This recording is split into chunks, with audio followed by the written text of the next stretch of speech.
Valeria Montes llevaba 3 años corriendo en la oscuridad y nunca le había tenido miedo. La oscuridad de las 5 de la madrugada no era la oscuridad del miedo. Era la oscuridad de los pájaros que empezaban a moverse entre los árboles. La oscuridad del rocío enfriándose sobre el asfalto. La oscuridad de un mundo que todavía le pertenecía a ella sola. Le gustaba esa soledad. Le gustaba saber que mientras la ciudad dormía, mientras los despertadores aún tenían 40 minutos por delante, ella ya estaba viva. Ya estaba moviéndose. Ya era dueña del día. Se amarró los cordones en el umbral de su apartamento en el 3er piso, calle Nogales, barrio de Santa Lucía. Una zona residencial tranquila con aceras arboladas y pocas luces de tráfico que parpadeaban en ciclos lentos y soñolientos. Revisó su reloj. 5:14. Se puso los auriculares pero no encendió la música. Nunca encendía la música antes de calentar. Necesitaba escuchar el barrio. Sentir cómo respiraba antes de empezar a correr. Bajó las escaleras y empujó la puerta del edificio. El aire de octubre la recibió con una bocanada húmeda y fría que le supo a hojas mojadas y a humo distante. Perfecto. Estiró los brazos por encima de la cabeza, giró el cuello 2 veces y arrancó hacia la izquierda, hacia el parque lineal que bordeaba el río Salado. Su ruta de siempre. 4 kilómetros hasta el Puente Viejo. 3 de regreso por el Camino Alto. 7 en total, 45 minutos y no se detenía. Llevaba ese circuito en los pies como un músculo más. Lo conocía en la oscuridad. Podía haberlo corrido con los ojos cerrados. Llevaba quizás 8 minutos cuando notó la figura por primera vez. Estaba en el tramo recto que sigue al semáforo de la calle Almendros, donde los árboles forman un túnel bajo y las farolas están espaciadas con generosidad excesiva, dejando charcos de sombra entre uno y otro círculo de luz. Lo vio de reojo sin intención, de la misma manera en que uno ve un gato en un tejado. Algo se mueve en el límite del campo visual y el cerebro lo registra sin hacer grandes aspavientos. Un hombre, caminando por la acera de enfrente en la misma dirección que ella, ropa oscura. Figura media, ni alta ni baja. No corría, solo caminaba, con las manos en los bolsillos y el paso parejo, como alguien que va al trabajo o regresa de un turno de noche. Valeria no pensó nada en particular. Siguió corriendo. Pasó el segundo semáforo y giró levemente a la derecha, siguiendo la curva del camino que comenzaba a descender hacia el parque. En ese momento, por instinto más que por deliberación, echó un vistazo por encima del hombro izquierdo. El hombre también había girado. Seguía en la acera de enfrente. Seguía caminando al mismo paso, pero había girado exactamente cuando ella, siguiendo exactamente su misma curva. Valeria apretó un poco el ritmo. Nada dramático, solo un poco. El parque lineal tenía 4 entradas. Ella usaba siempre la segunda, porque la primera estaba mal iluminada y la tercera obligaba a cruzar un puente peatonal que crujía de un modo desagradable bajo los pies. Tomó la entrada de costumbre, bajó los 4 escalones de piedra y se internó en el corredor de sauces que seguía el curso del río. Aquí la oscuridad era más densa. El río murmuraba a su derecha, invisible pero presente, oliendo a barro y a piedra fría. Las farolas del parque eran de sodio bajo, anaranjadas, y proyectaban sombras largas y oblicuas que transformaban los árboles en figuras de postura equívoca. Miró atrás. El hombre bajaba los 4 escalones de piedra. Hay una diferencia entre el miedo y el pensamiento frío, y Valeria era lo suficientemente inteligente para distinguirlos. El miedo quería que ella corriese más rápido sin pensar a dónde. El pensamiento frío le decía: espera, evalúa, no hay prueba de nada todavía. Puede ser alguien que madruga, puede ser coincidencia. Se obligó a racionalizar. ¿Cuántas veces se había cruzado con alguien en este parque antes del amanecer? No muchas, pero había sucedido. Corredores, perros con sus dueños, algún ciclista esporádico. El hecho de que alguien caminase detrás de ella no significaba que la siguiese a ella. El parque era un corredor natural que conectaba 2 barrios. Podía simplemente ir en la misma dirección. Así que hizo la prueba.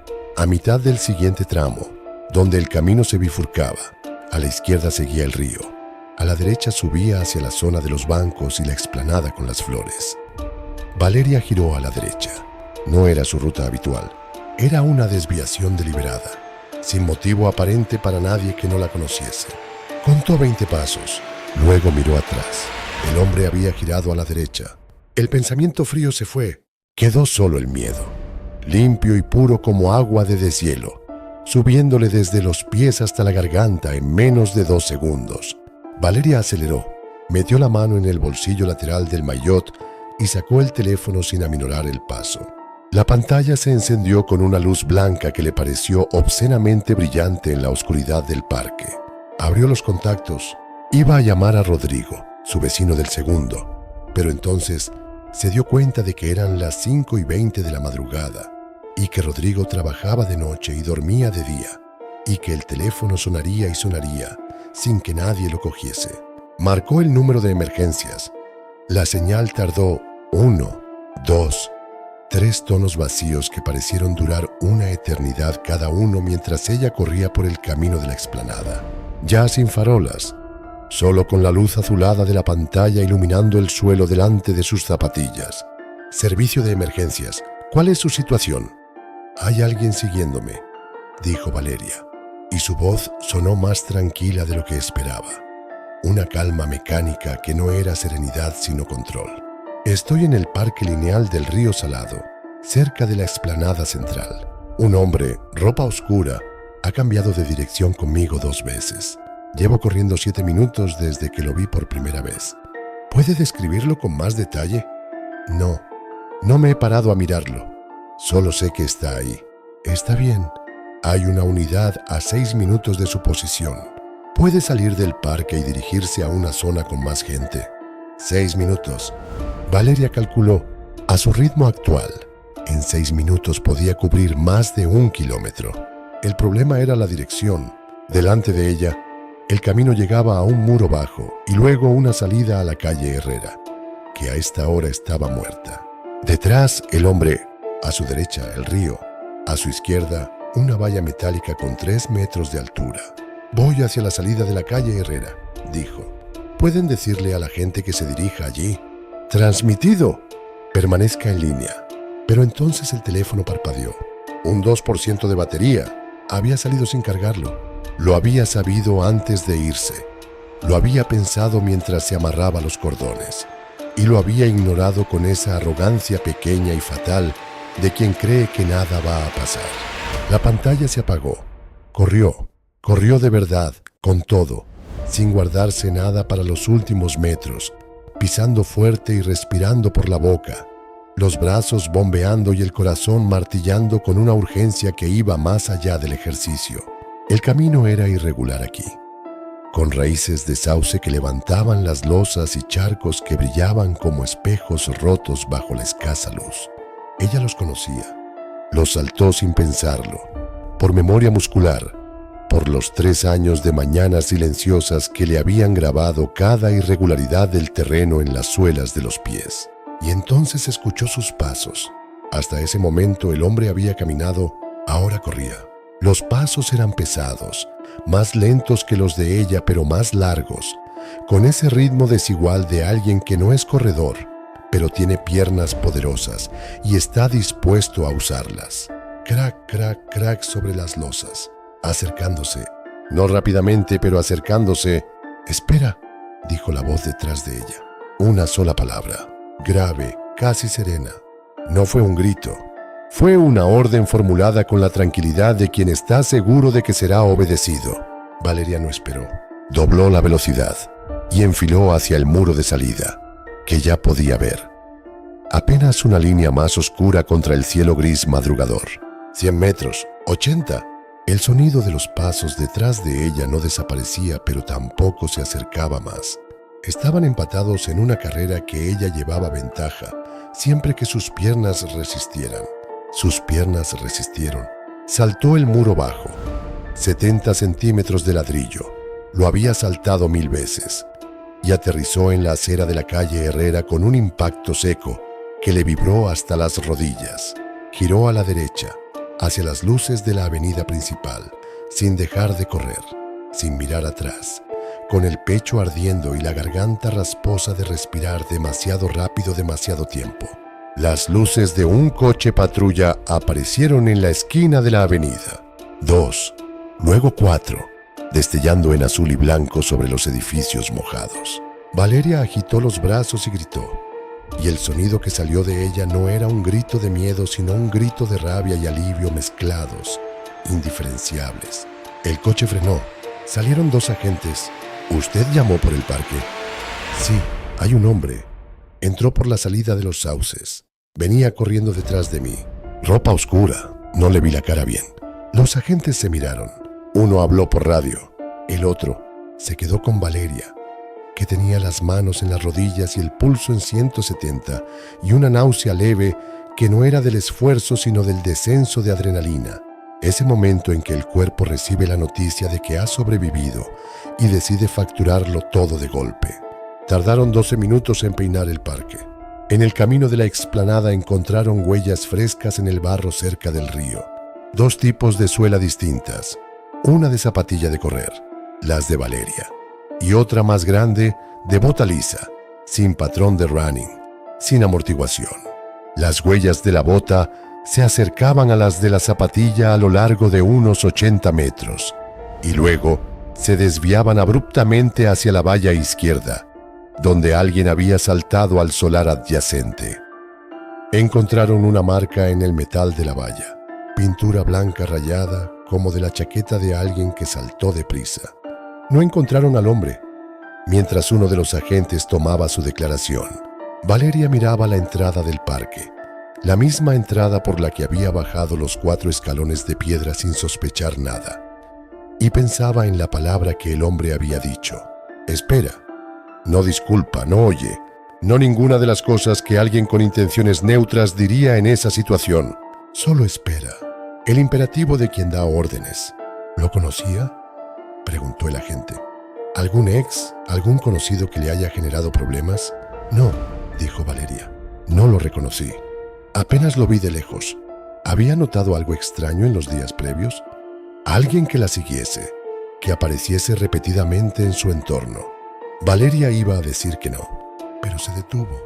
Pensó en el martes de la semana pasada. Un hombre de pie junto a los buzones de su edificio cuando salió a correr.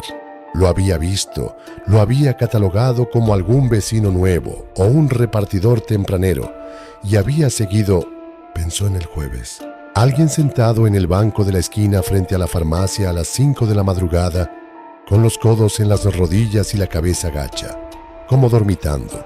Pensó en el sábado.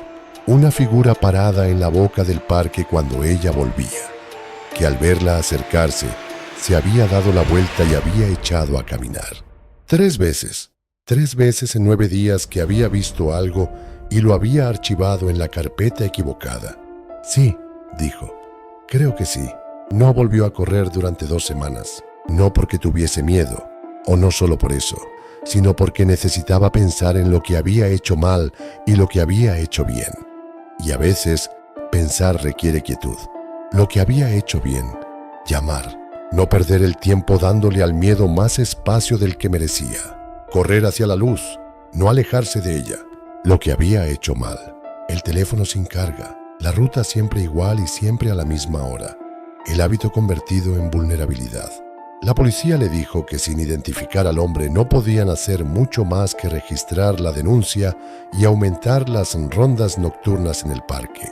Le dijeron que fuese acompañada, le dijeron que variase los horarios, le dijeron cosas que Valeria ya sabía y que de alguna manera nunca había aplicado porque siempre había pensado que no iban con ella, que la oscuridad de las 5 de la madrugada era suya y solo suya, y que nada podía cambiar eso.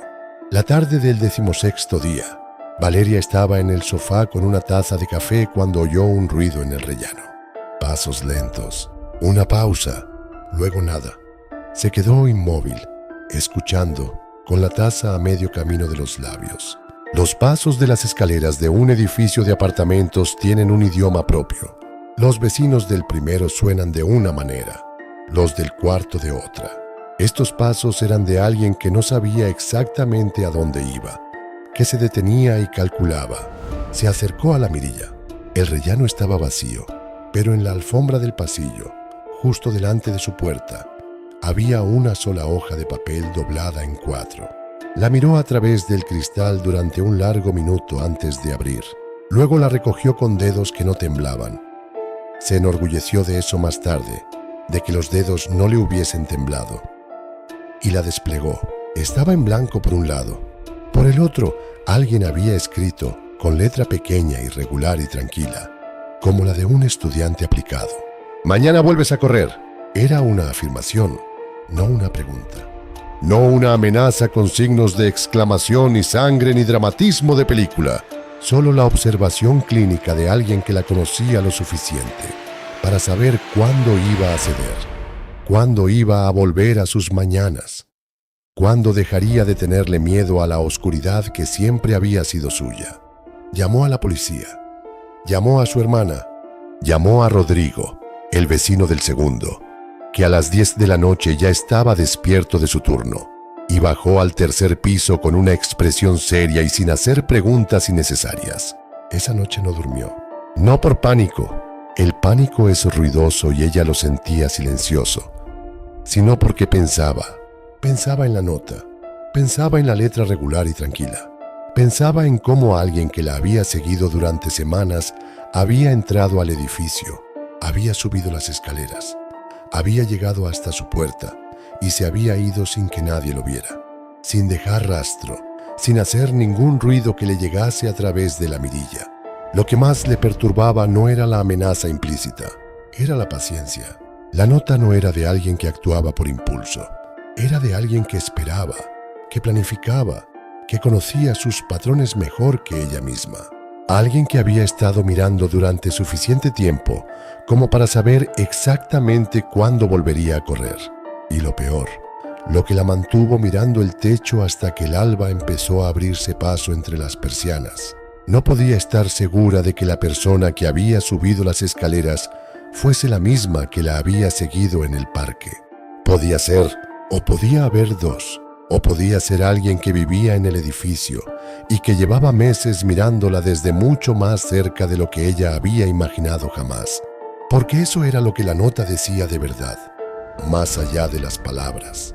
Te conozco, sé cómo piensas y estoy más cerca de lo que crees.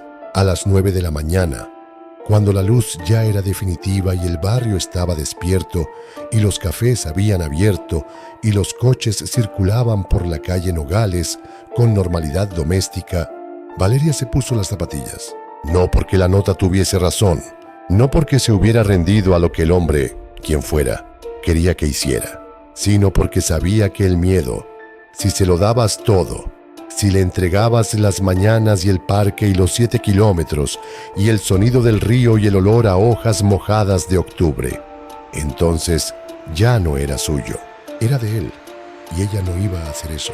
Salió con Rodrigo a su lado, con el teléfono cargado al 100%, por una ruta distinta, a una hora distinta, sin auriculares. Corrió con los ojos bien abiertos, mirando cada sombra, nombrando cada figura, negándose a catalogar nada en la carpeta equivocada nunca más. Siguió corriendo, pero algo había cambiado para siempre en la manera en que Valeria Montes miraba la oscuridad. Ya no era suya del todo. Había alguien más en ella, alguien paciente y silencioso y conocedor de sus hábitos, alguien cuya cara no había visto y cuyo nombre no conocía, y hasta que la policía lo encontrase, si es que lo encontraba, ese alguien viviría en cada sombra entre farola y farola, en cada crujido del parque, en cada nota doblada en 4 que pudiese aparecer debajo de su puerta. Lo supo mientras corría ese primer día de regreso, con la mañana fría y el río murmurando a su derecha y Rodrigo jadeando a su izquierda. Lo supo y siguió corriendo de todas formas, porque rendirse era peor.